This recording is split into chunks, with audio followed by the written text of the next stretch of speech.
There is a grain sitting in your pantry right now that can pull earthworms out of the ground faster than anything you have ever bought at the co-op. Not a fertilizer, not a soil conditioner, not some $40 bag with a fancy label. Rice. Plain, ordinary, cooked rice. Press 1 spoonful into bare dirt, and within 24 hours, something starts happening under the surface that most farmers go their whole life never seeing. Within 48 hours, worms are showing up from every direction like you rang a dinner bell nobody else can hear. And by the end of the week, that one small patch of ground looks darker, richer, and more alive than the soil 3 feet away from it. No spray, no synthetic, no trip to town. If that sounds hard to believe, stay with me, because what you are about to hear is not a kitchen trick or an old wives' tale. It is backed by published research out of universities that spend their careers studying soil biology. And by the end of this video, you are going to have 5 different ways to use rice on your operation, whether you are running 40 acres or a quarter-acre market garden behind the house. Some of these work in a single week. One of them works all winter long while you are sitting inside doing nothing. And one of them solves a problem almost every farmer with heavy clay ground has been fighting for years without ever finding the real fix. Stick around, because technique 3 involves water most of you pour straight down the drain every single day. And once you see what it actually does, you are going to feel a little sick about how much of it you have wasted. Before we get into the 5 techniques, we need to talk about why any of this matters, because if you do not understand this next part, the rest of the video will not land the way it should. Earthworms are not a nice-to-have on your land. They are not some bonus critter that shows up when things are going well. They are the engine. Full stop. In 2014, a research team led by Dr. Jan Willem van Groeningen pulled together 58 controlled studies spanning more than 100 years of global field data and published the results in the journal Scientific Reports. The number that came out of that analysis should stop every row crop and vegetable farmer in their tracks. When earthworms are present and active in the soil, crop yields climb by an average of 25%. Above-ground plant growth increases by 23%. Think about what that means on your operation. 25% more yield without spending a single extra dollar on inputs. That is not a rounding error. That is the difference between a break-even season and a season where you actually get ahead. Now here is where it gets bigger. In 2023, Dr. Stephen Fonte out of Colorado State University published follow-up work in Nature Communications, showing that earthworms are quietly responsible for something close to 6.5% of all global grain production. That works out to roughly 140 million metric tons of food a year, produced by creatures nobody has to feed, water, vaccinate, or haul to the vet. That is more grain than an entire major agricultural nation produces in a full year, and it is happening for free, underground, while you sleep. But here is the detail almost nobody explains correctly, and it is the whole key to this video. Earthworms do not eat dirt. They do not eat your roots. They do not eat fertilizer pellets. They eat bacteria and fungi, the microscopic decomposers that colonize organic matter. A single teaspoon of healthy soil can hold more of these microbes than there are human beings alive on the planet right now. So follow the chain with me. More microbes means more worms. More worms means richer, more workable ground. And richer ground means the kind of yields that used to be normal before everybody switched to bags and jugs. The question is, what feeds those microbes fastest, cheapest, and cleanest? And the answer has been sitting in your cabinet the whole time. Before we go further, if this is already changing how you think about what is sitting in your kitchen, hit that like button and subscribe, because we cover real, tested farm techniques like this every week, and I want you in the comments telling me which of these 5 you are trying first. Now let's get into it, starting with the fastest one of the bunch. Technique 1 is the cooked rice catalyst, and it is the fastest acting worm magnet in this whole lineup. Here's the part that surprises most people. Raw rice starch is locked up tight in a crystalline structure, basically a little fortress that soil microbes cannot break into quickly. Cooking blows that fortress wide open. Scientists call it gelatinization, and what it means for you is simple. The second that rice hits hot water, it turns into a pre-digested buffet that every bacterium and fungus in the area can access immediately. Bury a spoonful of that cooked rice in the ground, and within 24 to 48 hours, you will start to see a pale, thread-like web spreading across the surface. That is fungal mycelium, and it spreads the way frost creeps across a window, except in reverse, growing outward instead of closing in. Here's the twist most farmers never expect. The worms are not coming for the rice. They could not care less about the rice itself. They are coming for the microbial explosion that rice sets off. That fungal web acts like a flare shot up over your field, visible to every worm within reach. So when you see worms suddenly showing up somewhere they were not a day earlier, that is not luck. That is biology responding to a signal you sent on purpose. Putting this to work is almost stupidly simple. Scatter 2 to 3 tablespoons of plain, unseasoned cooked rice per square foot, whether that is a raised bed, a high tunnel row, or a test patch out in the field. Press it into the top inch, not deep, just enough that it stays in contact with damp soil. Cover it with a thin layer of mulch so it does not dry out in the sun or get picked off by birds.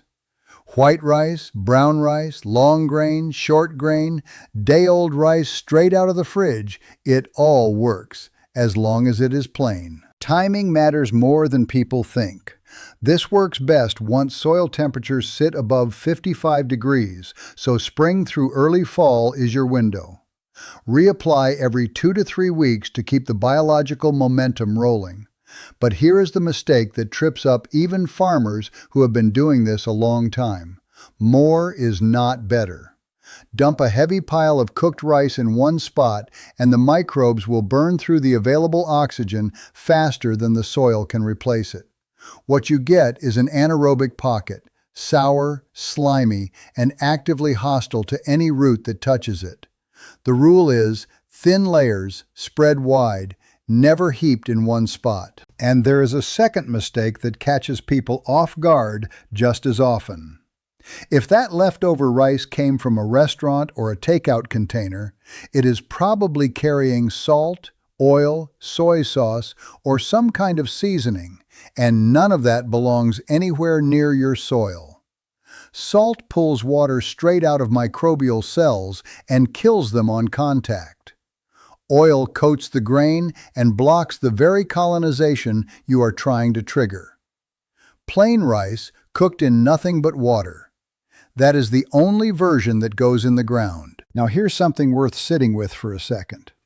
A single tablespoon of plain cooked rice can trigger a biological chain reaction that a bottle of liquid fertilizer from the farm store cannot replicate, because liquid fertilizer feeds the plant directly and skips the living soil underneath entirely. This technique does the opposite. It builds the biology first and lets that biology feed your crops the way it has been done for 10,000 years, long before anybody bottled anything. Think about the one corner of ground you have driven past for years, the spot where nothing ever quite takes, no matter how many bags you have dumped on it.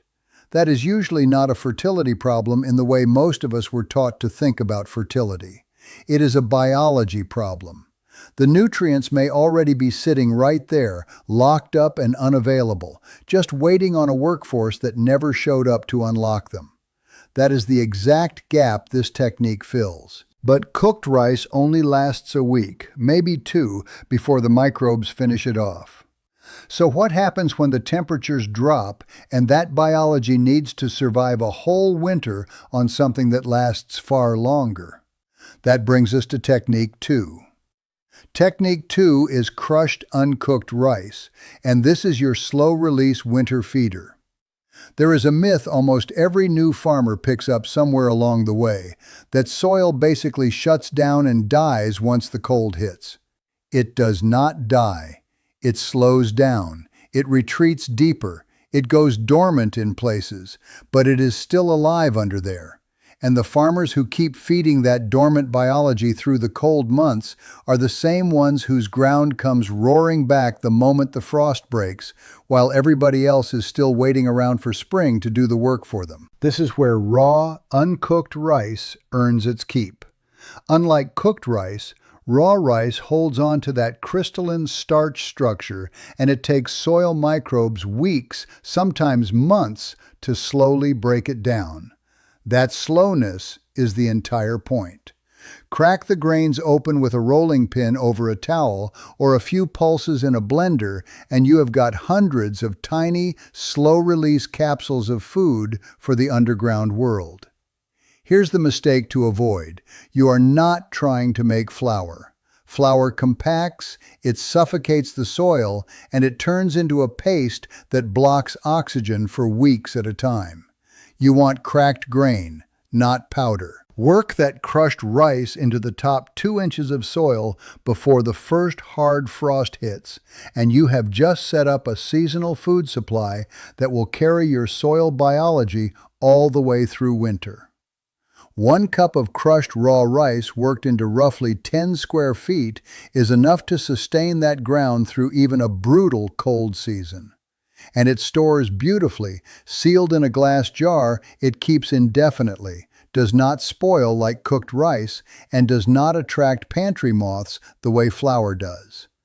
A single 10-pound bag of cheap long-grain rice can carry every bed or row you have got through 2 or 3 winters running. A 2016 study published in the International Journal of Environmental Health Engineering found that raw rice residues added to earthworm systems produced faster stabilizing, nutrient-dense compost, with real measurable increases in nitrogen, phosphorus, and potassium. It did not just feed the worms, it changed the chemistry of what those worms produced. And here's a detail most people never hear about until they try it themselves. Farmers who crush raw rice into their beds in November are finding thriving, active earthworm populations under the snow by February. Not dormant, working. The heat generated by microbial activity around each cracked grain keeps a thin pocket of soil above freezing, even during a hard cold snap. So by the time spring rain softens the ground back up, that soil is already churned, aerated, and primed to explode with growth the moment the season turns. One warning before you try this. Do not broadcast crushed rice onto soil that is already frozen solid. It will just sit on top, attract birds and mice, and accomplish nothing. Late autumn, while the ground is still cool but workable, is your window, not the middle of winter. Both of these first 2 techniques work on a timescale of weeks or months. But what if the single biggest microbial boost of all does not come from solid rice at all? What if it comes from water that most kitchens are pouring straight down the sink every single day without a second thought? Technique 3 is fermented rice water, and this is your liquid microbial accelerator. Every single time you rinse rice before cooking it, you are creating one of the most potent liquid biological inoculants used in traditional agriculture, and almost everybody just pours it down the drain without a thought. That cloudy, chalky-looking rinse water is carrying dissolved starches, B vitamins, amino acids, phosphorus, potassium, and a handful of trace minerals. Left alone in a clean glass jar at room temperature, loosely covered with a cloth so air can still move, never sealed airtight, for 2 to 3 days, it ferments. Lactic acid bacteria, the exact same family responsible for turning milk into yogurt and cabbage into sauerkraut, multiply fast, drop the pH, and turn that plain rinse water into a concentrated microbial drench. You will know it is ready by the signs. A faint, sour smell. Clean, almost bread-like. Nothing sharp or rotten. A scattering of small bubbles rising slowly from the bottom of the jar. A little cloudiness settling toward the base. If you have ever kept a sourdough starter alive, you already know exactly what you are looking for, because it is the same signal. A 2021 study in the journal Sustainability, led by researchers Abba Nabayi and Christopher Tay at University Putra, Malaysia, confirmed something farmers across Asia have understood for generations. A 3-day fermentation period dramatically increases beneficial bacterial populations and raises soluble nitrogen, phosphorus, and potassium in the resulting liquid. Follow-up trials in 2023 showed real gains in nitrogen-fixing bacteria, phosphorus-solubilizing organisms, and overall plant growth. Western researchers only caught up to this in the last decade. Farmers across the East arrived at it a long time before that.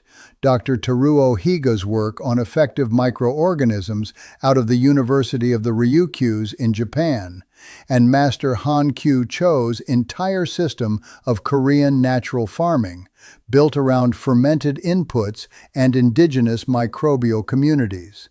A system now taught at universities from Seoul to Cornell. Here's where most people get the application wrong. The finished ferment should smell mildly sour, like a sourdough starter, never sharp, never rotten, never boozy. Dilute it 1 part fermented rice water to 10 parts fresh, non-chlorinated water, and pour it around the base of your plants, never on the leaves. Apply it every 7 to 10 days during your active growing season. One detail almost nobody mentions. The water temperature you use to rinse the rice in the first place matters. Hot tap water can break down some of those B vitamins and starches before the ferment even starts. Cold or room temperature water captures the cloudiness that makes the whole technique work in the first place. And here's the mistake that ruins this for people who try to rush it or stretch it too far. Letting the ferment sit for 5, 6, 7 days does not make it stronger. It pushes past the beneficial lactic fermentation stage and slides into rot, producing compounds that can actually damage tender young roots. 3 days is your window, 4 in cooler weather. After that, it goes in the compost pile and you start a fresh batch. Open beds and field rows respond beautifully to this liquid, but inside a closed system, where every input counts double, rice does something even more dramatic. And that brings us to the worm bin. Technique 4 is rice in the worm bin, and this is the population multiplier.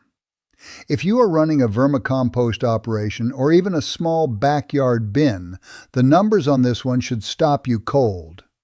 A 2018 study in the International Journal of Environmental Research and Public Health tested rice residues against standard bin inputs, and the results were striking. Earthworm body weight climbed, overall biomass rose, mortality dropped, in some trials dramatically.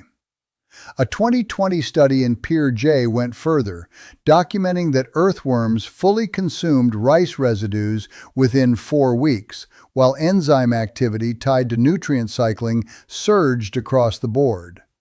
The takeaway is simple. Rice does not just feed your worms, it multiplies them. The mechanism is the same one driving the first 2 techniques, just concentrated inside a controlled container. A few tablespoons of leftover cooked rice, or a small handful of crushed raw rice added alongside your usual scraps, triggers a microbial bloom in the bedding. Red wigglers, the species behind almost every home and small farm bin in the country, feed on that bloom, not on the rice itself. The castings that come out the other end are visibly different. Darker, denser, almost espresso-colored, with a smooth, buttery texture when you rub them between your fingers. Standard castings, by comparison, look coarser and grayer. That is not a coincidence. That is your worms telling you, in the only language they have, that the microbial community underneath them just changed. Here's something bin veterans rarely say out loud. Rice added once a week in small amounts produces visibly heavier, richer castings within 30 days.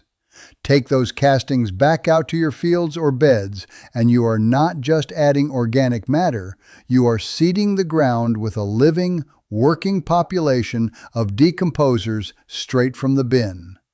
One well-managed rice-fed bin can effectively inoculate an entire operation. New bins under 3 months old respond even harder because the microbial ecosystem inside is still establishing itself. A new bin fed a tablespoon of cooked rice weekly often hits full production 2 to 3 months earlier than one running on scraps alone. There is one mistake that will sink this fast. Never add rice to bedding that is already too wet. The added starch ferments in the wrong direction almost overnight, the bin turns sour, and you get a sharp, vinegar-like smell that sends every worm you have racing for the surface trying to escape. Keep your bedding at the dampness of a wrung-out sponge. Add rice in thin sprinkles, never clumps, and bury it under an inch of bedding to keep fruit flies out. And just like with the field applications, never ever add seasoned or oiled leftovers. Same rule, higher stakes, because there is nowhere for the problem to spread out and dilute itself inside a closed bin. Every technique so far has been about feeding the microbial world underground. But there is one part of the rice plant that has almost nothing to do with feeding anything, and it might solve a problem you have been quietly fighting for years. Technique 5 is rice hulls, and this is your soil structure transformer. Every ton of milled rice produces roughly 200 pounds of hulls, and worldwide that adds up to tens of millions of tons of what most of the industry just treats as waste. If you are farming heavy clay ground, that waste product is one of the most underrated amendments you are not using yet. Rice hulls run about 20% silica by dry weight. They are tough, lightweight, slow to break down, and almost impossible to compact. Work them into heavy clay, and they physically pry the dense particles apart, opening up tiny channels for oxygen, water, and roots to move through ground that used to fight you every step of the way. Mixed into a potting or seed-starting blend, they do everything perlite does: drainage, aeration, structure, except perlite is strip-mined volcanic rock that never comes back once it is pulled out of the ground. Rice hulls regrow every single season in every rice paddy on Earth, and they typically cost a fraction of what the same volume of perlite runs at the farm store, which matters a lot when you are amending more than one bed or mixing your own soil in bulk. The silica does more than just open up structure. As hulls slowly break down over a growing season, that dissolved silica becomes available to plant roots, and crops that take it up build stronger cell walls. They resist sucking insects, aphids, thrips, mites far more effectively, and they handle drought stress with noticeably less wilt. Tomatoes stand straighter. Peppers resist blossom end rot more reliably. Even pasture and lawn areas green up more evenly through late summer heat. For heavy clay, the ratio to remember is 1 part rice hulls to 4 parts soil, worked into the top 6 inches with a fork or tiller. The change shows up within a single season. Water that used to pool and pull on the surface starts draining the way it should. Earthworm channels start showing back up, and seedlings that struggled in that same spot the year before start actually thriving. One detail you need before you buy a single bag: look specifically for parboiled rice hulls sold under the label PBH. Raw, unprocessed hulls can still carry viable rice seed, and more than one farmer has been caught off guard finding volunteer rice sprouting in a seed tray or container mix weeks later. Parboiled hulls are heat-treated and sterile, safe to use anywhere, including seed starting trays where a single unwanted sprout can ruin an entire flat of seedlings. Spread 2 inches of parboiled hulls as surface mulch and the effect is almost immediate. Weed seeds cannot germinate without light and the hulls block it completely. Soil temperature stabilizes against the daily swing between cold nights and hot afternoons. Moisture sticks around far longer between waterings, often cutting your irrigation needs in half during peak summer heat. And across the season, the hulls quietly break down into carbon, silica, and trace minerals, feeding your ground instead of sitting in a landfill somewhere. Here is the thread that runs through every single one of these 5 techniques. Rice does not feed your plants directly. Rice feeds the living world underneath your plants, and that living world is what actually feeds everything else on your operation. Cooked rice triggers the fastest microbial surge you can create in a week. Crushed raw rice carries your soil biology through the dead of winter.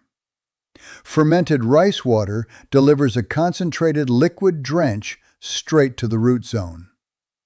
Rice in the worm bin multiplies your microbial workforce many times over. And rice hulls rebuild the physical architecture of soil that has been fighting you for years. 5 tools, 1 grain, 1 pantry staple, feeding one enormous underground economy that has been running, uninterrupted, for 10,000 years. The cost of all 5 of these techniques combined is close to nothing. The returns compound every single season you keep doing it. And the farmers who start paying attention to this ancient currency stop hauling home heavy bags from the farm store every spring and start looking at their own pantry differently for the first time in years. None of this replaces good crop management, sound rotation, or knowing your own ground better than anybody else ever will. Nobody is telling you to throw out everything else that already works for you. What this does is give the biology underneath all of that a reason to show up and work harder on your behalf. For roughly the price of a bag of rice most of us already have sitting in the cupboard. The worms are already down there waiting. The microbes are hungry, right now, today, under your boots. So if this is the first time you are hearing any of this, do not just nod along and move on to the next video. Go try one of these 5 techniques this week. Pick the one that fits your operation right now, whether that is a spoonful of cooked rice in a raised bed or a batch of fermented rice water for your high tunnel. And come back and tell me in the comments what you saw happen. Subscribe if you want more real, tested techniques like this one. Hit like if this changed the way you are going to look at your kitchen scraps, and share this with the farmer in your life who is still buying bags of amendment he probably does not need. The soil remembers what it has always known. It is about time we did too.